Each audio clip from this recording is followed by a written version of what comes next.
You on? Holiness family, again, as always, such a great honor, great pleasure for me. I just love it, what we're doing. I was getting a little feedback, maybe some, I don't know. I think that's on my end. I see. I lowered the volume. How's that? Okay, all right, yeah, good. All right. So, as always, our objective is to cause all of us to get on the same page, and we recognize, by the things that we are being taught, that it's essential that we get on the same page, that we're all traveling the same path. And certainly we wouldn't be on this line if we was not. I just want to kind of like a little lead in before I keep trying.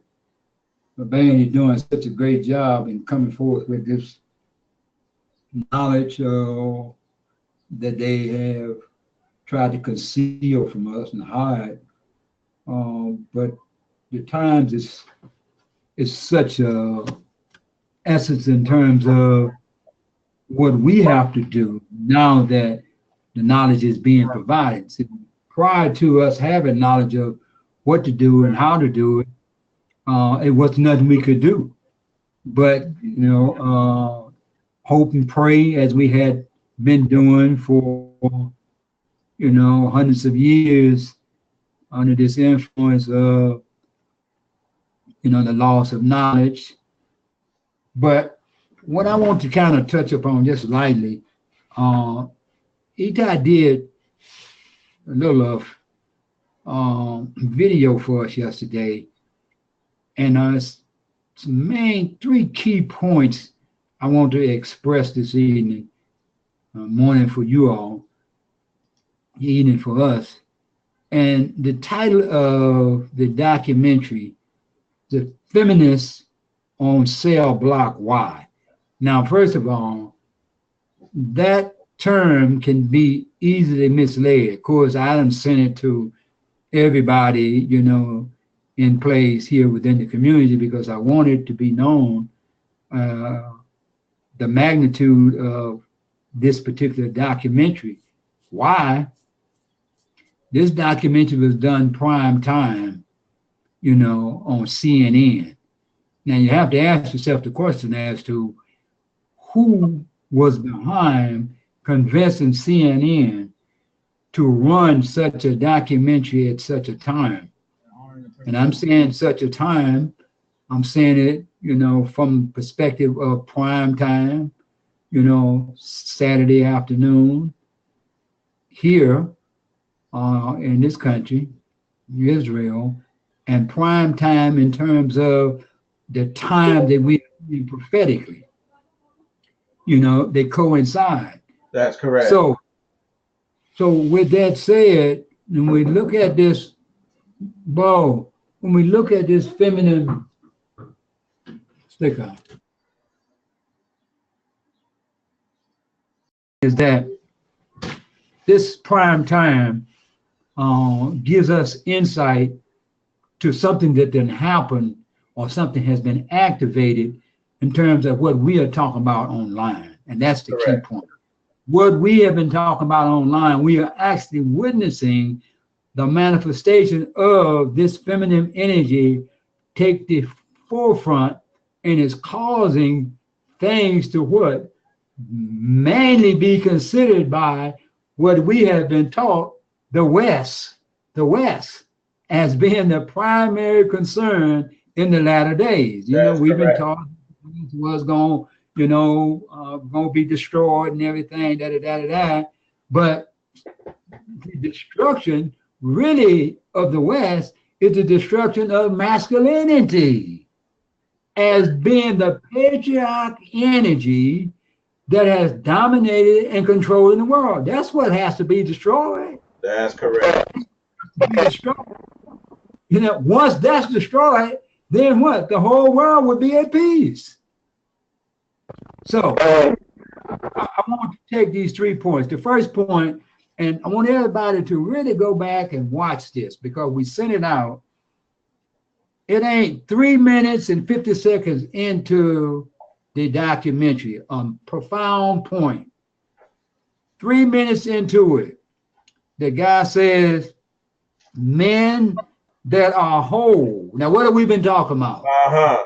Being whole. It said men that are whole can speak their fears without shame. Now, if you are not whole, you cannot speak about the things that you have done that you feel shameful about because you know it was wrong based upon the patriarchal society Right. that told you gotta be a man. Right. You can't cry and you can't do this. All of these things were anti-manhood. Can't show no weakness and all of that. But you can only speak the truth, he said, when you're whole. That's exactly what we're talking about.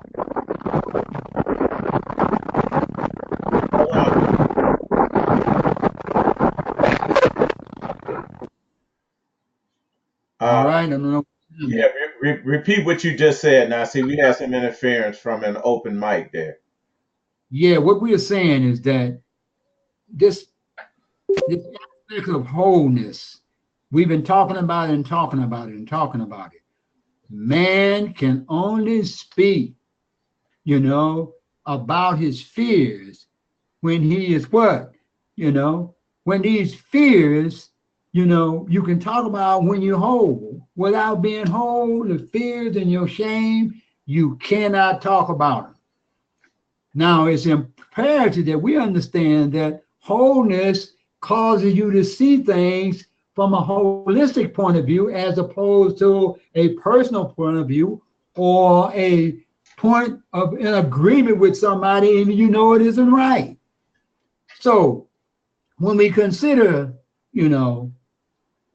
this concept of wholeness, if we look at things from a holistic point of view, as opposed to a dualistic point of view, you're going to begin how simplicity everything becomes and how simple it is to what? Relate everything together because everything is, related. Everything is connected.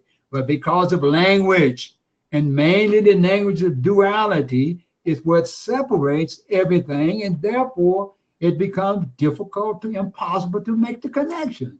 So anybody struggling online about anything, just stop for a moment and say, I know why I'm struggling. Because what?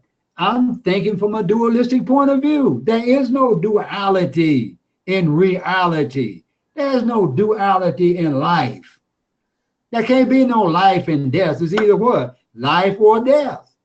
It's one or the other. So that's the one point. 3 minutes and 50 seconds in. The second point, 4 minutes and 4 seconds in.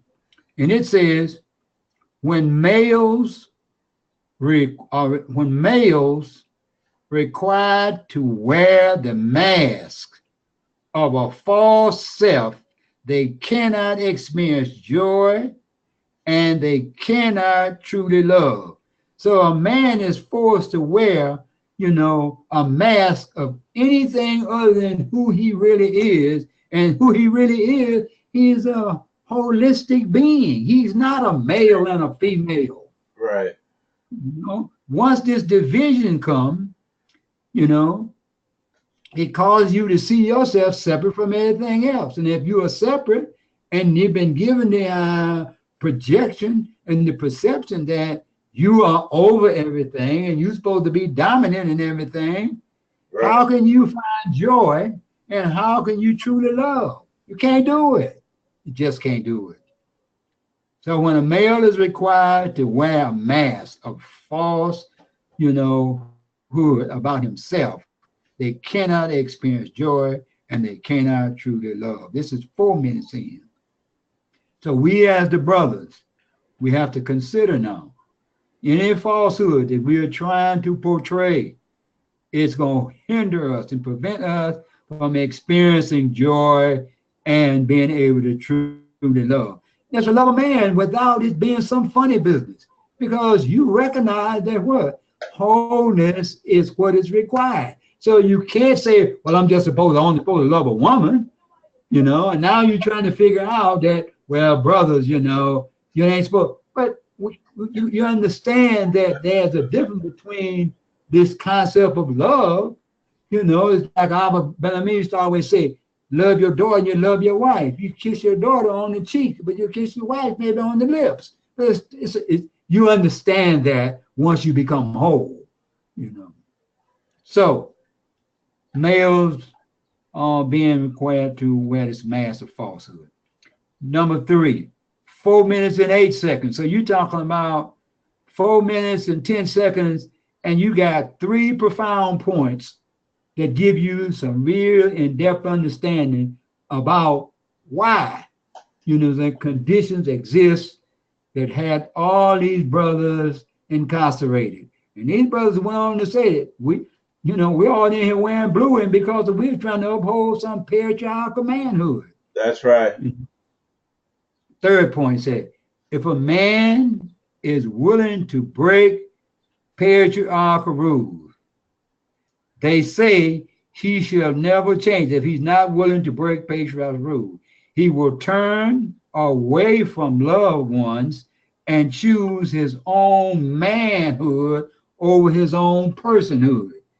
See, now what did happen now, this concept of manhood, and I remember all through, always talking about stand up and be a man, you know, these kind of things without the correct understanding of the role of a man and the role, you understand, of the woman in life, man then what?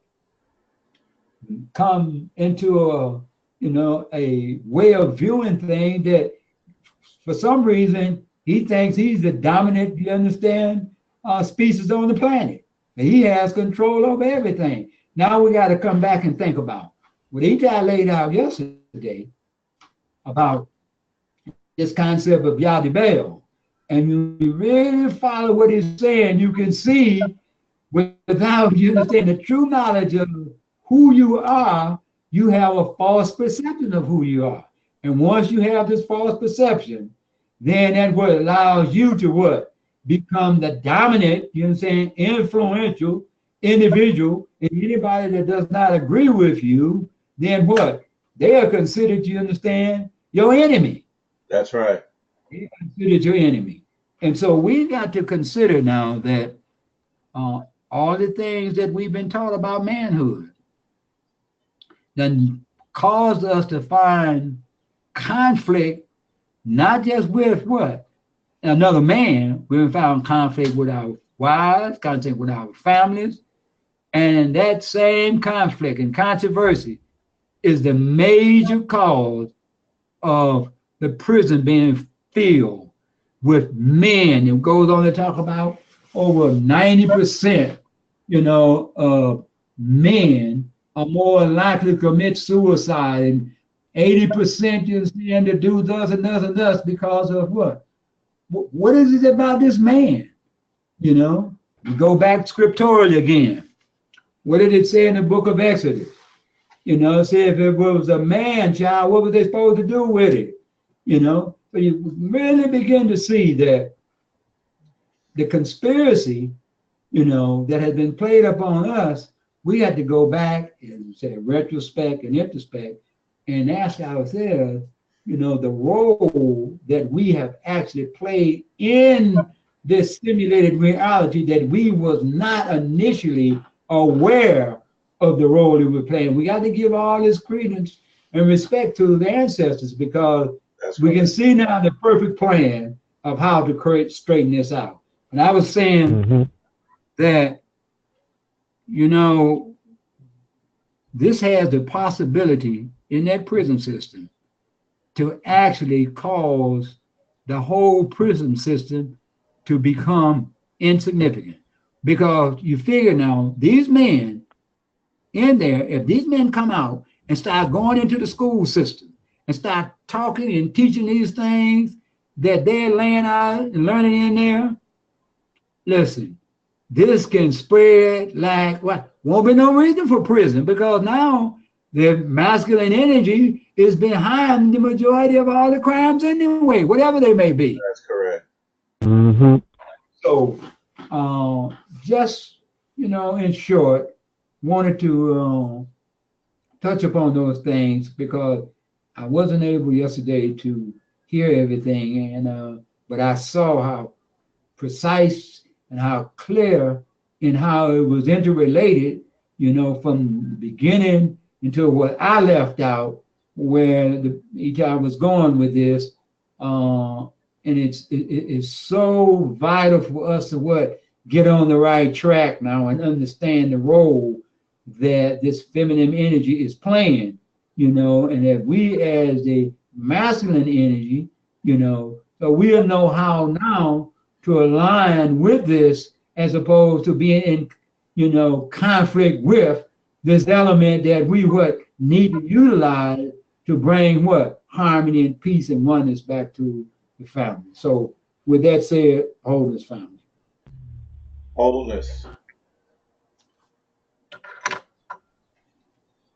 Now, see, I want to pick right up without pausing. Please. And just dovetail right into what, again, to represent what we did yesterday. Yesterday was sort of an introduction. And you all remember that I was not able to display the critical notes on the screen yesterday, so I did not record it. And there's no mistakes, no coincidences, because we want to really put a fine point on this. Please. And the film that Akalaya introduced us to, and that was disseminated, The Feminist on Cell Block Y, is further evidence of a monumental shift that is going on. And actually, family, it is a reshifting and readjustment and a balancing that is causing us to move away from this patriarchal idea and thought process and energy that has dominated and continues to dominate the simulated matrix. All right, this is the energy that ascended with the subjugation and the demonization of what's called the divine or sacred feminine. All right, and again, Nasik and Kalaya, prior to us getting on this call there in Israel, were really focusing in on this and bringing it to the forefront. And family, even when I was, in the university, Nasik, one of the classes that was the most profound was the class that I did on relationships, male and female relationships, and really got into the ancient understanding of the divine feminine. The ancient understanding of the divine feminine. And, of course, it wasn't as developed as it is now, because my understanding wasn't, as developed. But I saw, and even my Isha that is on the line, when she visited, she saw the impact of this on, not only the brothers, but on their wives, their significant others, and their relations, familiar relationships in general. And extremely powerful. But again, you don't, have the full picture. Now, see, the big picture, But I believe that the big picture is there for us to conceptualize now. Yeah. And we can and we are now with this film, we're seeing the effects of our placing our intention on this and its manifestation what in real time, you know, materializing in time. So this is you know, this thing has become truly interactive, you know, Yes. as we reconnect and focus our attention where it needs to be, and that is on this divine feminine. So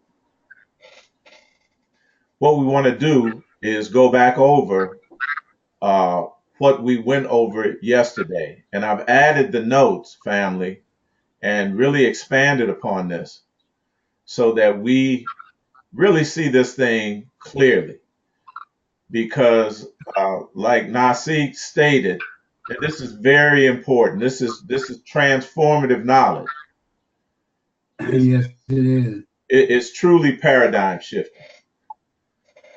So we just want to get into this, and I'm going to start with the an understanding, Nasik, of Gnosticism. Of Gnosticism, you all have heard that word, and we're going to define it here first. You know, and the word gnosis, family, the word gnosis uh, is in this word that Nasik has been indicating, cognition and cognitive. So you see the GN in cognition. You all see, you understand what I'm talking about. Right. The GN is the first two letters in Gnosticism and Gnosis. All right. Right. Right. In English, the GN becomes KNOW. All right. Right. Right. And it's you know, etymologically, it is exactly what Nasik has been laying out to us in terms of knowledge. Knowledge. So instead of GNOWLEDGE, it becomes KNOWLEDGE. Knowledge. That's what gnosis is. Right. KNOS. To know. Are y'all with me? Right. It means to know. So this is right in line with what it is that we've already been talking about. But it gives us an ancient understanding, and it, you know, in an allegorical sense, so that it makes these complex cosmic um, these terms and processes. It just allegorizes them to make them simple. All right, to make them simpler to grasp, to put them in a bite-sized um, uh, Respect. version. Or Mm-hmm. so we're going to get into this. Gnosticism presents a distinction between, listen, the highest knowable God and the demiurgic creator, that is, fashioner of the material simulated matrix. I'm going to say that again. Gnosticism presents a distinction between the highest knowable God, and understand, I know I'm just using their terms. Again, now see, for simplicity, Right, right. to make it as simple as possible, to give us a starting base. It presents a distinction between the highest knowable God and the demiurgic creator, that is, fashioner of the material, that is, the simulated matrix. All right? Right. The reason that I want to continue to use the word God here is that we had been brought up to believe that the demiurge was the creator. Mm-hmm. Are you all with me? Yeah. What we've all worshiped and served and thought to be the God, the creator, whatever we called him, Yahuwah, Jehovah, Allah, etc., and so on, was actually the demiurge, Yeah. right? So Gnosticism comes forth to present a clear picture of the what they call the highest knowable God. That means your higher self. Yeah. All right, and Mm-hmm. the demiurgic creator or fashioner of the material simulated matrix that you thought was the God in the heavens outside of yourself. Absolutely right. So it's very important that we get this Gnostic perspective on this, precisely because this is what our ancestors left us as a guide. We're going to see this very clearly as we break down, these particular terms that were with wisdom incorporated within the story. Several systems of Gnostic thought present the demiurge as antagonistic to the will of the supreme being. The supreme being, meaning your divine higher self. So Right. something that was put in place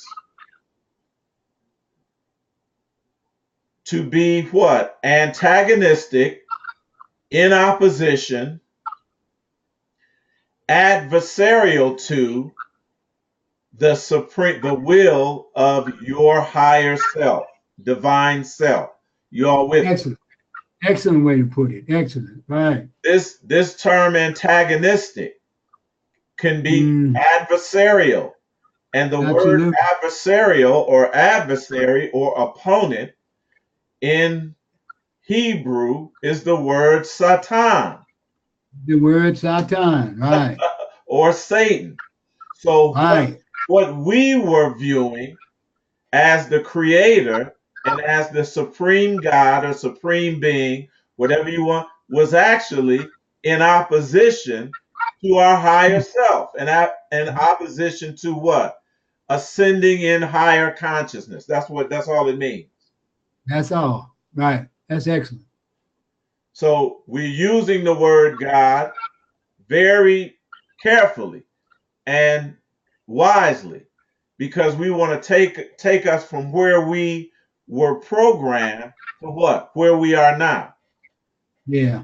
and make that distinction. His act of creation, quote unquote, occurs, listen, in unconscious semblance. Listen to that word, unconscious semblance. Yeah. That Yeah. word semblance is akin to the word simulation Right. of the divine model. The divine model is the organic model, the organic Right. template, There you go. the actual creation, the actual reality. Right. So it says his act of creation or fashioning, and we're using the word he. We understand that this is an energy, all right? Right. That this, Absolutely. but he is perfect. He is perfect. Right. He is Right. perfect. And you're going to see why. His act of creation occurs in unconscious semblance or simulation of the divine model. So right away we see that there was an organic reality and a simulated reality. Right. Right. And thus is fundamentally flawed. Why? Because it's not organic and it's not original. Right. Or else is formed with malevolent intention of what? Mm-hmm. Entrapping aspects of the divine in materiality. And this is what has happened. Now, see, it's Yeah. not either or, Right. it is Right. both those things. Absolutely, Eitai. Because we find ourselves trapped mentally, physically, spiritually, energetically within the material universe. Yeah. Yeah. And that is the matrix. We are trapped in the simulated matrix. Yeah. Thus, in such systems, the demiurge acts, listen, as a solution to the problem of evil. Now, see, you just got through mm, expounding mm, upon this mm. in your understanding of that film or of that Mm. documentary. Right. Right. Mm, mm. And this speaks to the brilliant foreknowledge of our ancestors Yes, it does. to fashion a story like this, an allegory, to show us exactly what happened to lock us in and the solution to get out. If we understand the demiurge, Right. and the demiurge is simply us trapped in lower stages and levels of consciousness. That's all it is, Eitai. That's That's all it all. is. That's all. That's That's all. all. That's all it is. Mm-hmm. Trap. Mm. And so this is why, family, our ancestors implored that we know ourselves. Right. Mm-hmm. Know Mm-hmm. thyself. And in the dualistic simulation, now see, we have to know both our lower selves and our higher self. Right. Right. And not only just know Esau, we have to accept that they exist. That's And if you don't, absolutely you are correct. crazy within that system. That's correct. Right. So the demiurge acts as a solution. So, man, you wonder, man, how is the devil going to be the solution? Right, right. How is the adversary going to be the solution? Well, it's just like what Nasi stated, that you accept that you have these two natures. Right. This is all we've been saying. We've been telling you when these things were what? Put to the forefront and programmed in us. When Right. that software, we know exactly, we should know historically when this happened. Yeah. And the key to this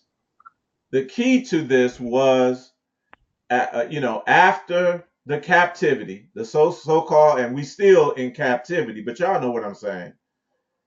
Right. After the Emancipation Proclamation, let's put it that way, that they instituted what? This compulsory education system. Yeah. They all of a sudden, after centuries, is going to allow you to read and write.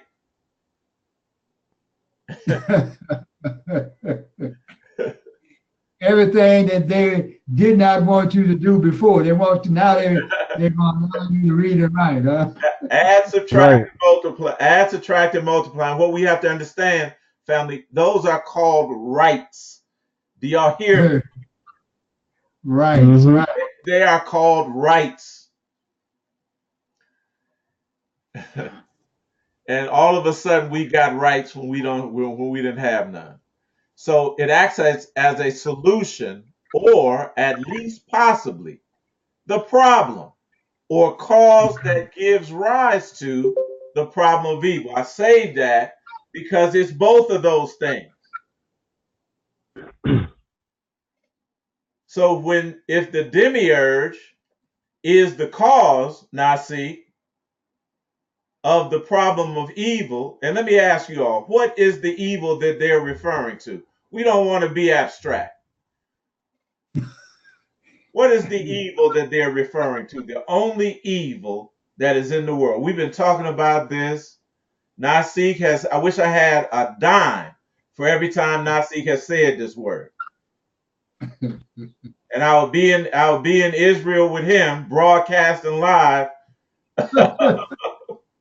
for the next 3 months or so. What is this? You're either talking about the mind or duality. You are absolutely correct. Give that man the prize there. The problem of duality. It is both the problem and the solution, both the cause and the effect of duality. That's it. That's brilliant. That's brilliant. That's brilliant. So Right. if we have an understanding and a knowledge, we know that like causes always produce like effects. Now see, we know where we are in this simulated reality. Can't it? And we can begin to, like we have been, of solving this thing. It's not abstract.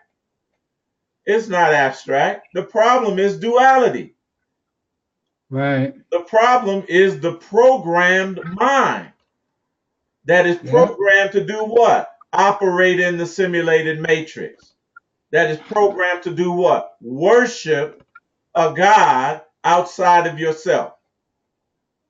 That's brilliant. Conceptualize or perceive, now see, that you are in a state of individuality and separation, Yeah. and to have the understanding that that is natural. Wow. I mean, Eitai, when you really stop and think about what you just said, I don't think any of us on this phone, on this computer, can say that you cannot give the aberrant man any credence or credit for doing that. If he's that smart, and we that dumb that we are, how do we expect to beat him? It's It's no way. impossible. Now It's see, no possible. So you can't give him no credence. that's correct. Right. You cannot give him no credence for this. You got to go back to the ancestors. Other than that, it makes no sense. That's correct. Mhm. Absolutely correct. Mm. Continuing on. One Gnostic mythos describes, listen, the declination of aspects of the divine into human form. This ain't nothing but emanation. Mhm. The emanation of aspects of the divine into what? Human form, into the material realms. Yeah. This is what we've been teaching from the outset. Yeah. And this aspect of emanation, I know that this was critical, because and difficult to understand, difficult to conceptualize. Now see, because we cannot conceptualize ourselves under the programming of the mind. Ain't no way you're going to conceptualize yourself as the divine creator, the supreme being. None of that. None of that. None of Right. that. You are always going to be looking at something that is higher than yourself, Absolutely. that is separate from yourself. to explain everything, Right. because that's what dualism does. Yes. It does not incorporate you into the multiverse, but separates Mhm. you out of it. You can't see the universe being part of you and you being part of the universe. Right. Can't see that. Mm-mm. You see yourself as just material from just a physical aspect. And then you begin to ask the question, Eitai and Nasi talking about I'm divinity, I'm divine. I emanated into how can I do that? My mother and father. You only thinking in terms of your physical manifestation at this point. Mm-hmm. Mm-hmm. And so this shift must occur. This paradigm shift must occur, and it has been occurring. I'm very encouraged and Me too. convinced that this has been going on. Otherwise, we wouldn't be talking about what we're talking about today And every day. and every day. Absolutely. And not just talking about it, being about it. Thinking Yeah. about it. Absolutely. Yes. So now it talks about Sophia. All right. Sophia. This is the divine feminine. Ion Sophia or Pistis Sophia represents the divine feminine, which is encapsulated in one word: wisdom. Wisdom. And so all we have to know that when we are recounting, as we will, the allegorical tale of Sophia and what she did, we must always keep in mind that this was not a mistake, that this was Right. done in wisdom and knowledge of forethought. Right. That is always what the divine feminine represents. And even in the physical, now see, even in the physical, what trumps man's knowledge always, and we, each one of us can, brothers can attest to this. What trumps our knowledge and analytical ability always is what? Mother wit Yep. and divine feminine intuition. Right. Mm-hmm. Yeah. And what we must understand now, holistically, that these things, they don't just reside in a woman like that, Right. they reside Right. in us. Right. Yes. Absolutely. Yes. But What we call both genders. It resides in both genders. Right. absolutely. But what Nasi and Akalaya did in presenting the film was to show the result of what? Of us in imbalance toward the masculine aspect, energetic Right. aspect that Mm-hmm. is in us. Right. And it's Right. going to land you into conflict, like Nasik was saying, not only with your woman, but with yourself and your fellow man. Right. Right. And Nasik, nature, the earth, Absolutely. everything Mm-hmm. Yeah. Mm-hmm. Right. with life itself. So, and just as there is, family, a masculine imbalance, there is a feminine imbalance as well. Absolutely. Yes. Right. Yes. And you see it, Nasik, you see it in feminism. Absolutely. That's what it Mm-hmm. is. It's in feminism. So we don't want to, the pendulum swings both ways. Both In ways. balance, Mm-hmm. the scales can be imbalanced both ways. Either way. Right. Either way. And so what we have here is a gender war. Right. Yes. We have a gender war. That has resulted.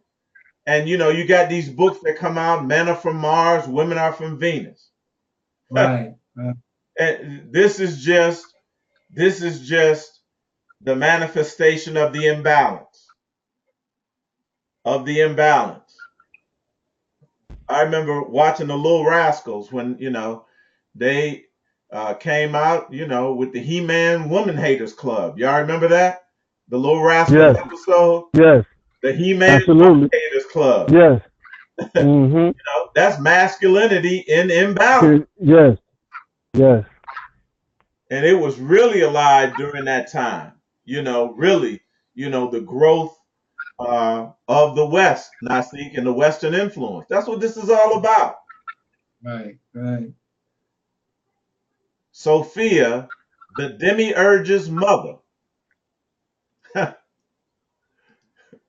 a partial aspect of the divine pleroma or fullness, desire to create something apart from the divine totality, from the divine oneness.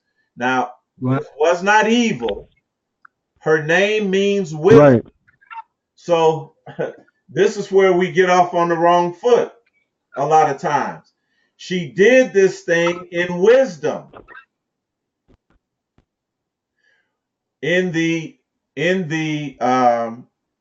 patriarchal dominion, now see, they say father knows best. Oh yeah. Not according to this. Mother knew best. Right. Right. She desired in wisdom, with knowledge of forethought, to create something apart from the divine totality, without the receipt of divine assent. In this act of separate creation, remember, she knew what was going to happen because like causes always produce like effects. That a separate creation family would create separation and division and duality. She gave birth to the monstrous Demiurge, and being ashamed of her deed, according to the allegory, wrapped him in a cloud and created a throne for him to be with him. What does a throne represent but dominion? Dominion.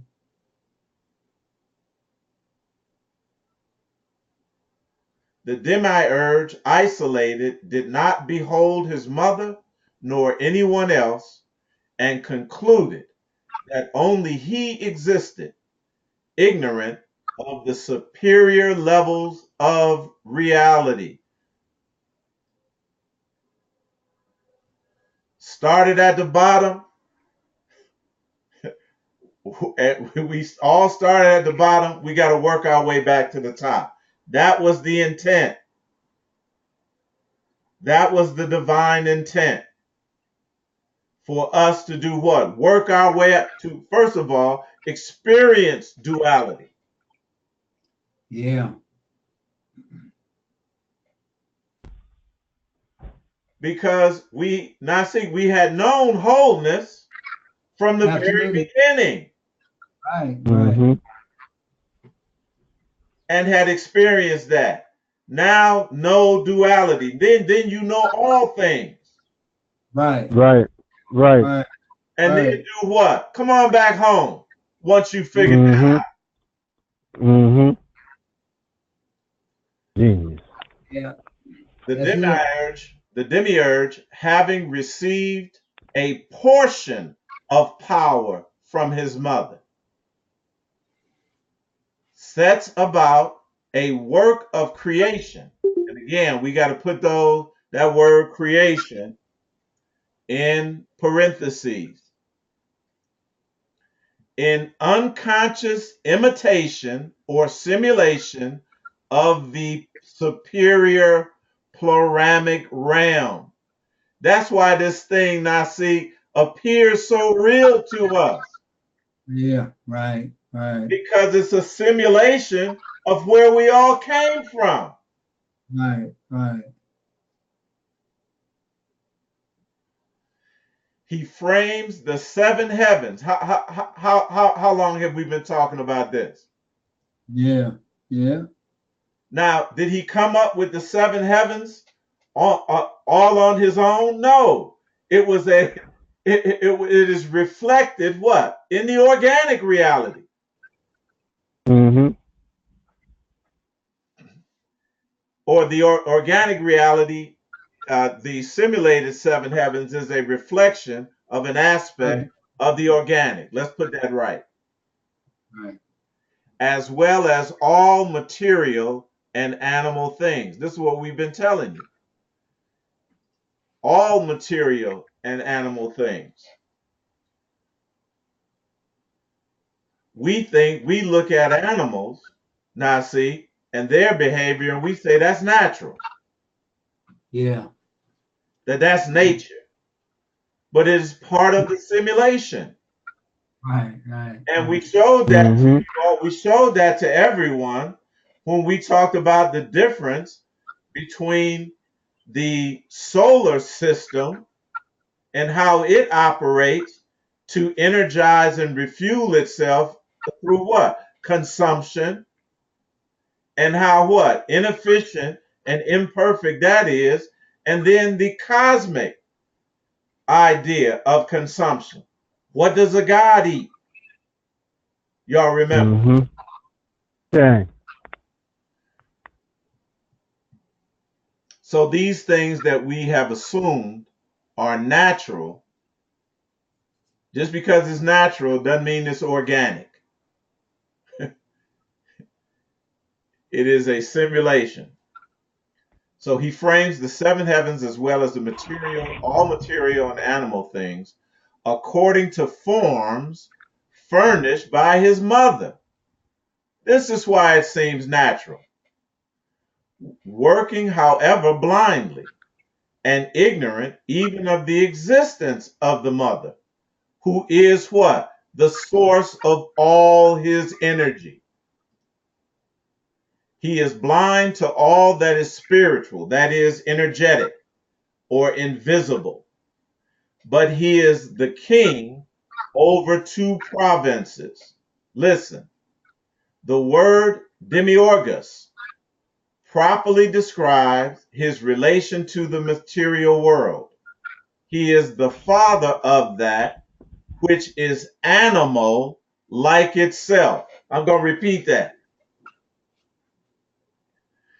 The word he is king over two provinces. The word Demiurgus. Now, you break that down. Demi means what? Two. Orgus, like organ, organizations, two realms, right?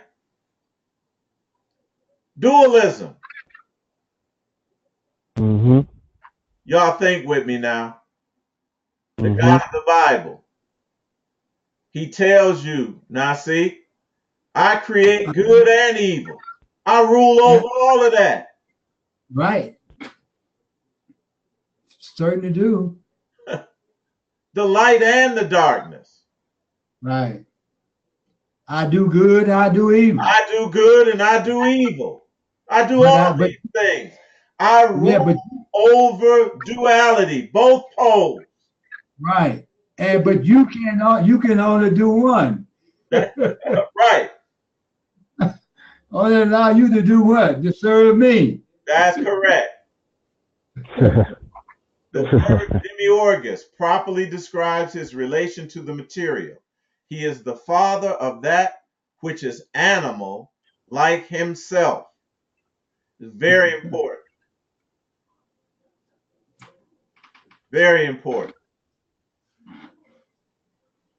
Thus, Sophia's powers, listen, becomes enclosed within the material forms of humanity, themselves Wow. entrapped within the material universe. The goal of the Gnostic movements was typically, listen, the awakening of this spark. The awakening of this spark. Well, what is the spark? It's the feminine power. They just got Yeah. to saying that. Is this what we're involved in, family? Yes. Okay. Then we are right on time, Absolutely. doing the exact thing that we're and focused on the exact thing, family, that we should be focused on. Awakening this feminine energy. And it is uh, uh, uh, illustrated or symbolized is the word I'm saying in with the term Kundalini energy Yeah. that Right. is within us all. The Shekinah or the Shekinah. Are y'all with me? Yeah. So this is nothing spooky about no gods doing nothing in the sky, in outer space. This is what internally we agreed to and decided to participate in Yeah. from a divine cosmic perspective. If we cannot conceptualize that, this is going to be very difficult to get through. But I'm convinced that if you've gone this far, Yes. you have the capability within you to do this, to grasp this. So the goal of the Gnostic movement was to awaken this spark, this feminine Nasi, divine feminine aspect that is dormant within all of us. Yes. Yes. Yeah. Which what? Permitted a return by the subject, we are the subject, the superior non-material realities which were its or our primal source.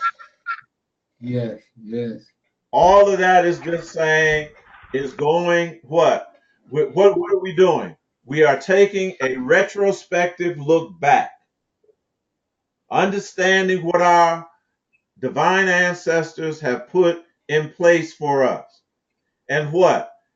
Being introspective, taking that introspective journey, understanding that all these things reside in us, and then activating those things. Absolutely.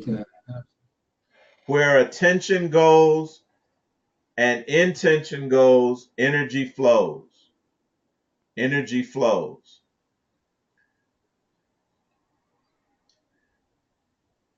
So we clear on that. We clear. So now let's focus on this Yaldabaoth, okay, the Demiurge, because it's something that was very interesting that was said here early on. It says that thus, in such systems, the Demiurge acts as a solution to the problem of evil, and like Amaria said very correctly, is what? The dualism and the mind.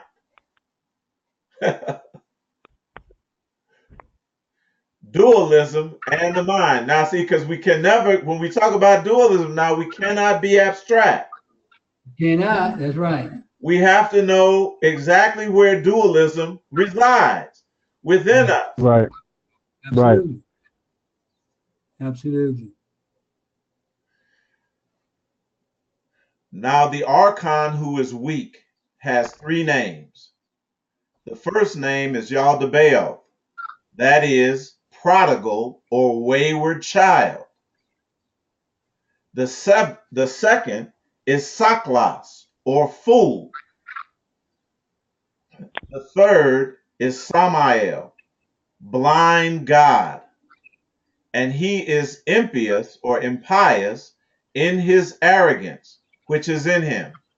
For he said, I am God, and there is no other God beside me. for he is ignorant in his strength, the place from which he had come. So I'm going to ask, where did we all come from, if not a mother? Mm-hmm. Talking in terms of the physical. But Mm-hmm. now see, in these cultures that have developed under the patriarchal dominion, under this patriarchal thought form, the woman is always what? Sublimated. Yeah, every time, Eitai. Mm. And the male is what? Always in the ascendant position. Absolutely. So let's break down the name according to the Hebrew. And you all can look this up and do the research for yourself to see if there exists a Hebraic breakdown of this name. And I'm going to tell you because I've done the research. There is none. This is something direct from the ancestors. Mm. All right? Come on, shows.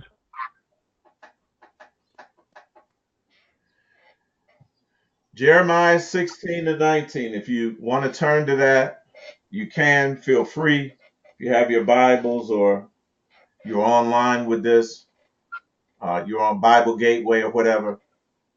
Jeremiah 16 and 19. Surely our fathers have inherited lies, vanity, and things wherein there is no profit. Just take a look, Nasi, of what that is, what this is saying to us.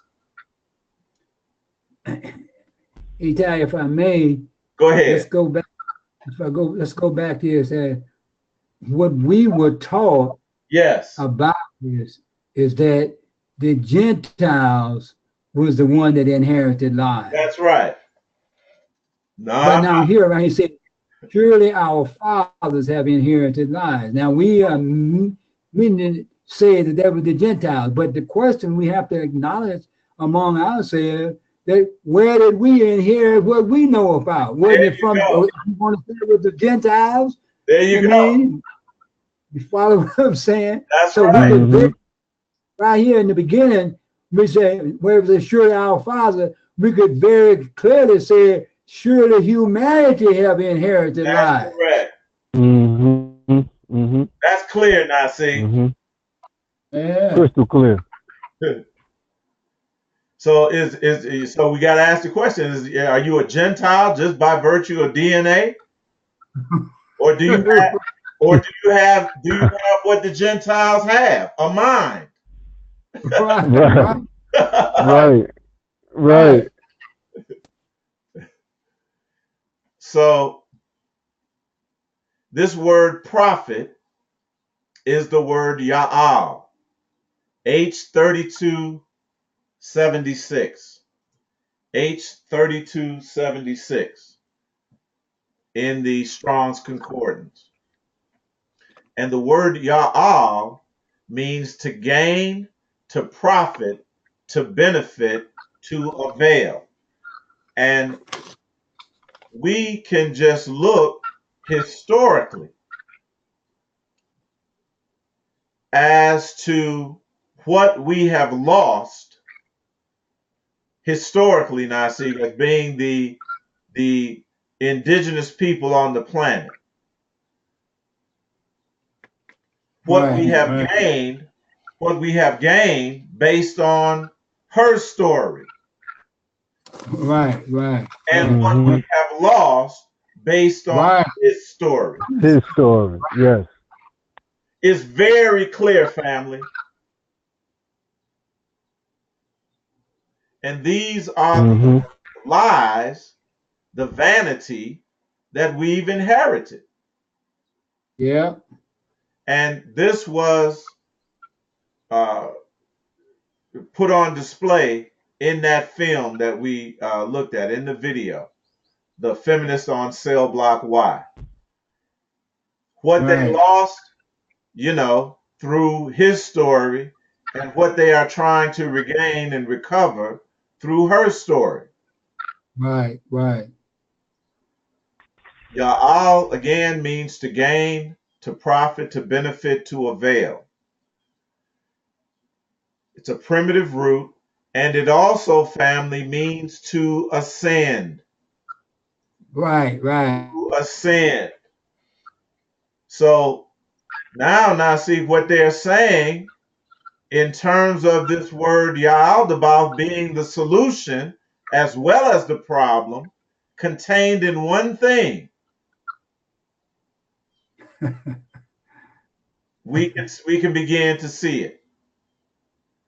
It also means to be valuable, Mm-hmm. objectively useful. Mm-hmm.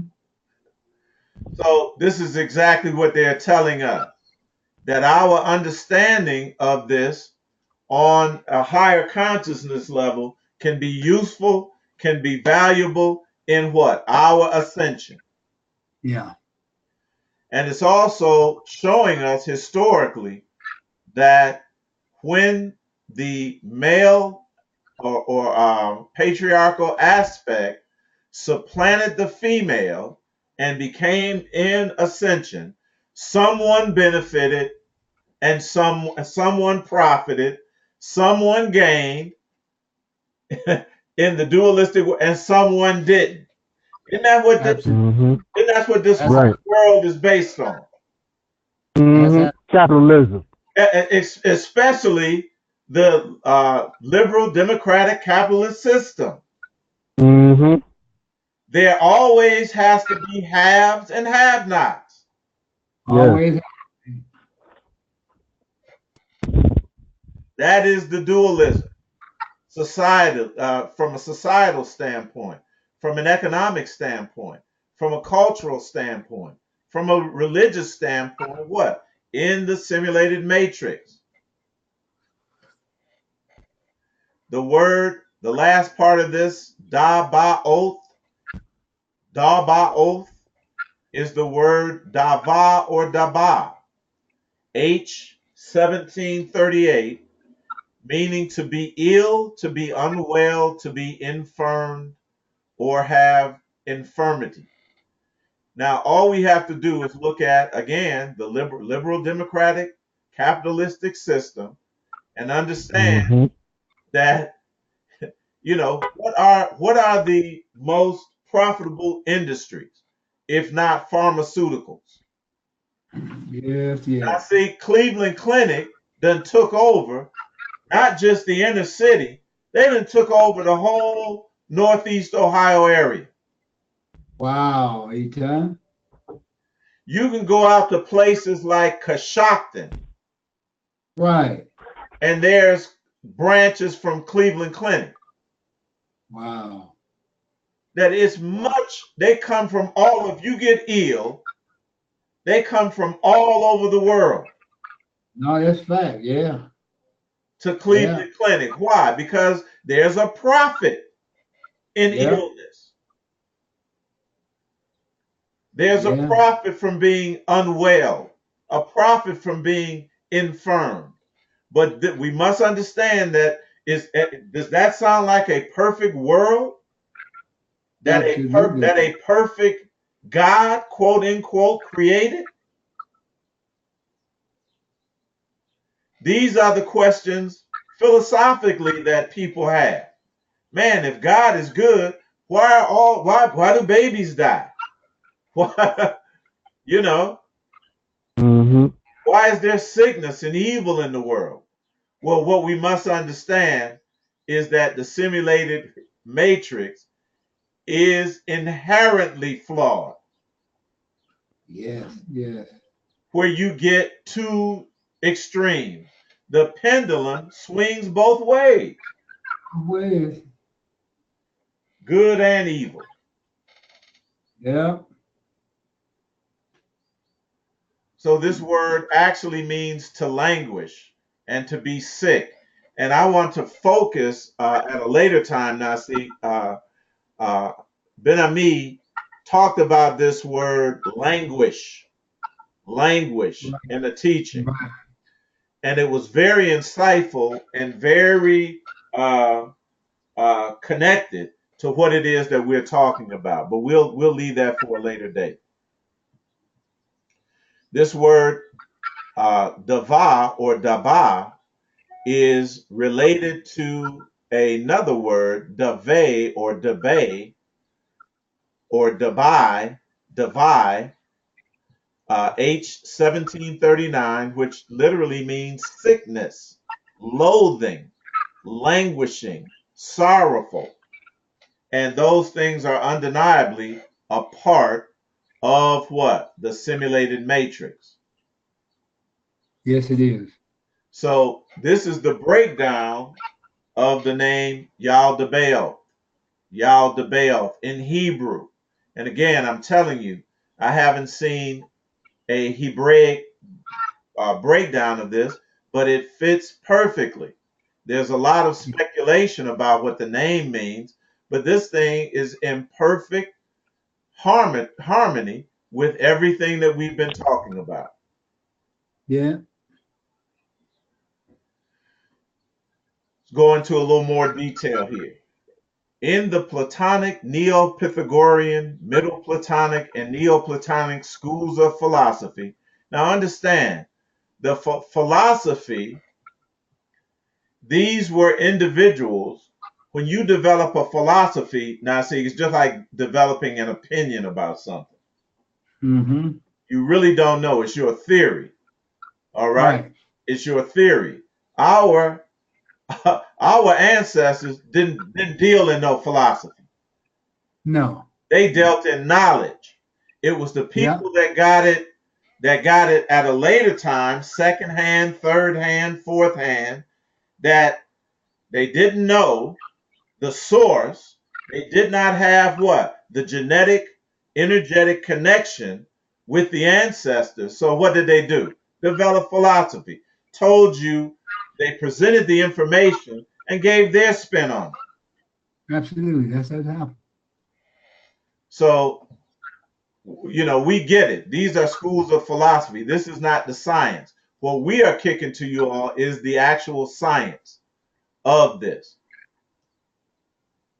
The demiurge is an artisan-like figure responsible for fashioning and maintaining the physical universe. In other words, he is called the head or the king or the ruler of the archons. All right? And we know that the God of the Bible was the head, and he had what? Archangels, archon angels, right? Right. So this goes it goes back to the statement that this was, the God that all of us were introduced to, whether we called it Yahweh or whether we called it Yahuwah or Jehovah or Allah or Buddha or whatever. They don't care. This is not see. This is why America in the West is freedom of religion. That's right. That's right. They That's don't right. care what you worship, what you put, because it's all the same thing. Once you boil it down, you get to the demiurge. Yeah. The term demiurge was adopted by the Gnostics. Although a fashioner, the demiurge is not necessarily the same as the creator figure in the monotheistic sense. This is how it was created. This is how it was designed to be. So that when you reached a certain level of consciousness, you would realize that there is a difference.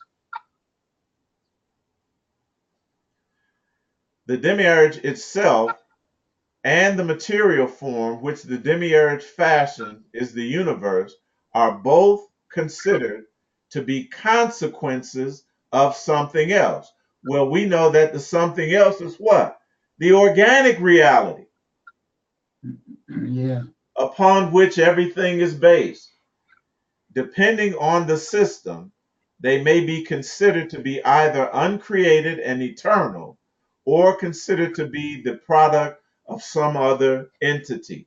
And we know who and what that entity is. It is called self in any case.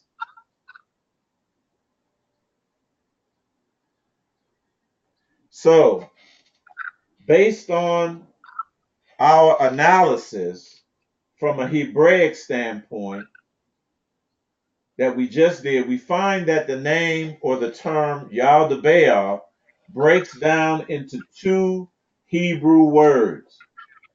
Ya'al meaning to gain or to profit or benefit from, and Dava or Deve, Daba or Debe, uh, Dabaoth in the plural form, meaning illnesses, sicknesses, infirmities, weaknesses, etc., and so on. Combined, these two words depict something or someone that avails, benefits, gains, or profits from the illnesses, sicknesses, or infirmities of humanity. Look at fast forward or flashback to the prism system, family. Yeah. Right. Yeah. This is how this is connected. We see all these young men.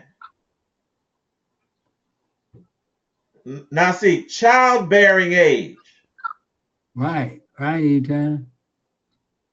in Guy said prison. he was 19 years old. That's right.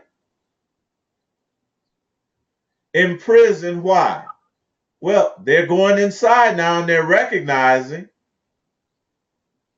because they followed what? This patriarchal thought form, Yeah. Yeah. Mm-hmm. this patriarchal energy. Yeah. And now the prison system is what? Benefiting. I mean, you can go on the stock market and buy stocks in prison. Right. They're private Yes. owned now. Yes. Right. Absolutely. And simply another form of slavery. As a matter of fact, I mean, this was done once you read the what is it? The 14th Amendment. Somebody correct, 13th Amendment. 13th Amendment. It says Yes. that slavery is abolished, except for what? If you do something to break the law. Yes. As a matter of fact, Eitai, Yes, Ava DuVernay did an excellent documentary called 13. that's right. Oh, that's on Netflix, family. If you Yes. ever get a chance Yes. to look at it, Yes. that's correct. So I mean, y'all. I mean, we it's easy to see. It's easy to make this connection. Mm-hmm. Yeah. But we're, Very. we're now see we going back now. We looking back. We looking back to gain what? Perfect understanding of this. Right. Right. Right. Combine these two words depict something or someone that avails, benefits, gains, or profits from illnesses, sicknesses, or infirmities. The root word daba, is used especially in relation to the sickness or illness some women experience during the menstruation cycle. They had to what? Connect it to the divine feminine. But we get it. We get it. And apparently, those individuals that started that program uh, in the prison system, they get it too. Oh, they Mm-hmm. get it. Get it. Right. That we have to bring this feminine aspect alive within, back alive within us to solve our predicament, to solve Yes. our predicament. Because that's how the Gnostic tale the Gnostic allegory, now see, it depicts this imperfection. Mm-hmm.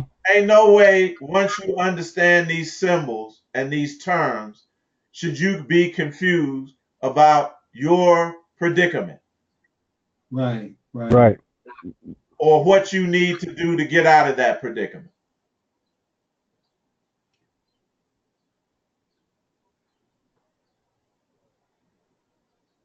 So, continuing on, the word demiurge is the English word derived from demiurgus, a Latinized form of the Greek.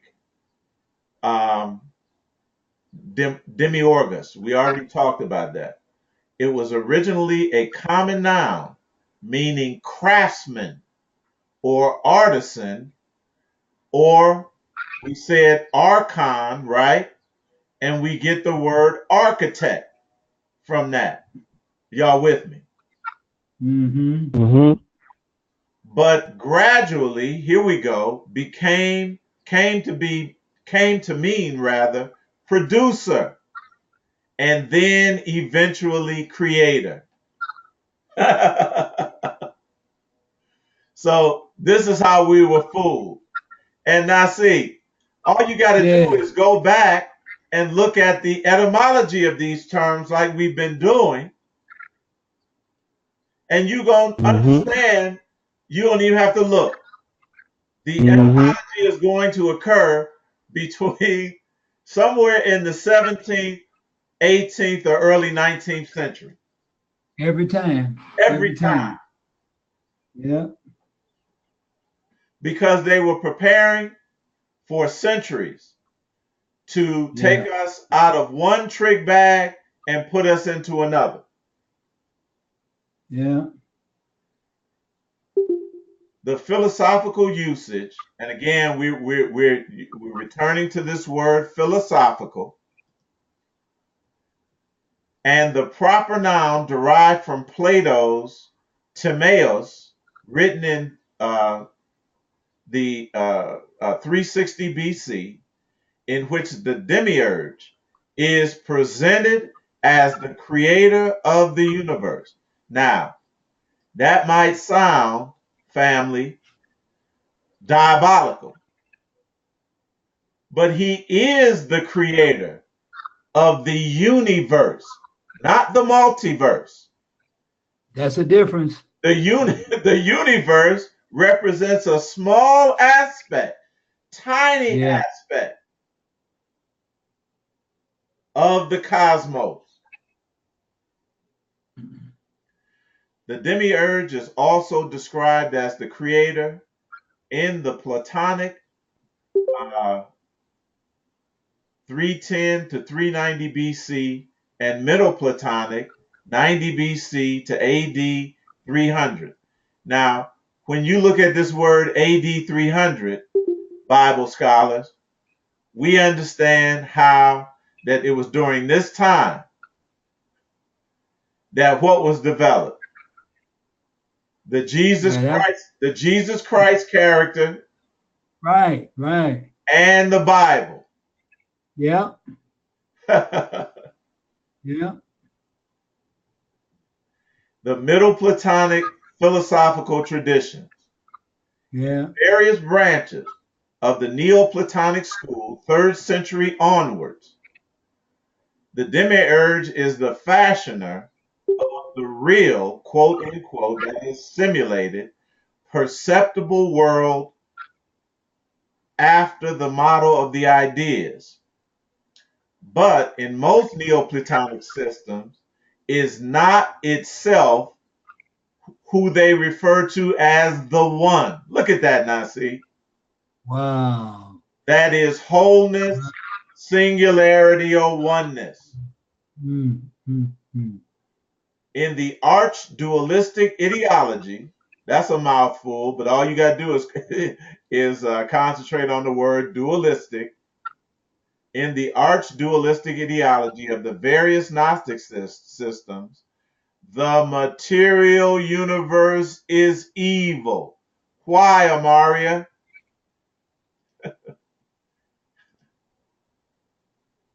Because it's dualistic. Yeah. That's the only evil that exists. Dualism, separation. This is what they were emphasizing now, see? That's it, Eitai. That's it. While the non-material world is good. So we had a totally messed up version of what, or concept of what good and evil was. Our concept of good and evil was if we disobeyed the Demiurge, that was evil. Yeah. If we obeyed the Demiurge, that's our concept of God, that was good. Right. Right. That's not the original. That is a simulated concept. And we just explained how it was fashioned from a historical standpoint. According to some strains of Gnosticism, the Demiurge is malevolent as it is linked to the material world. In others, including the teaching of Valentinus, the Demiurge is simply ignorant or misguided. And so that is what we've been, ignorant, misguided, right? Absolutely. Absolutely. And we can trace, and we can trace this historically. We've broken it down now, see, on many occasions, you know, and the chief culprit has been our programming and indoctrination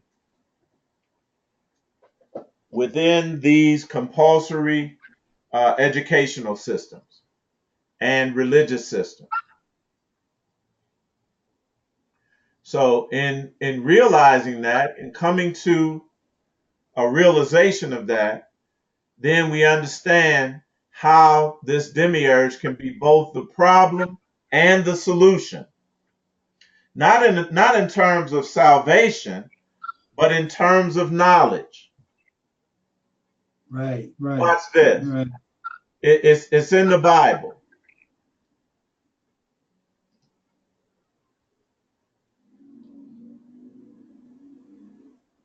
And many people can't, it's difficult for them to see.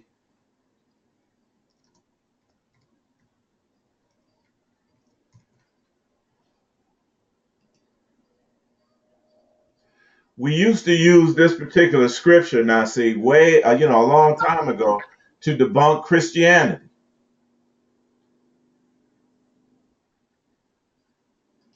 But it applies to all religious systems. Let me see.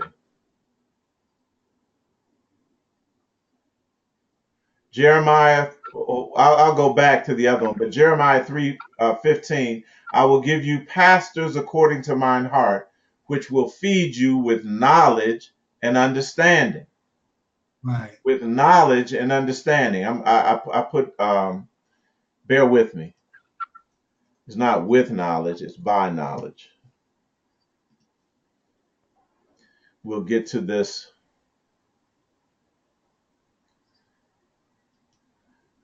Isaiah 53.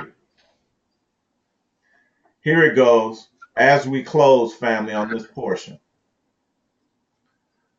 Who hath believed our report? And to whom is the arm of the Lord revealed?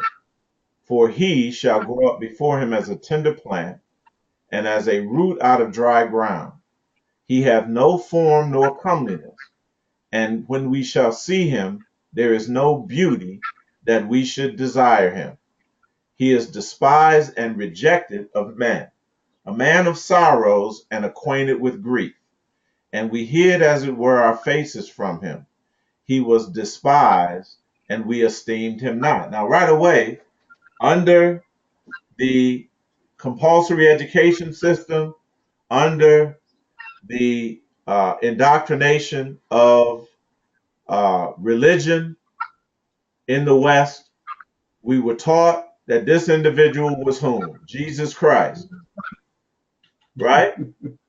Jesus Christ. Now, when we move out of it, when we move away from a more Christian model into a Hebraic or Messianic thought form, now see, we say that this is the Messiah, Absolutely right. but it's the same character. Same character, right? Same character under this God concept. Yeah. Surely he hath borne our grief and carried our sorrows, yet we did esteem him stricken, smitten of God and afflicted. Here we go. But he was wounded for our transgressions, he was bruised for our iniquities. The chastisement of our peace was upon him, and with his stripes we are healed.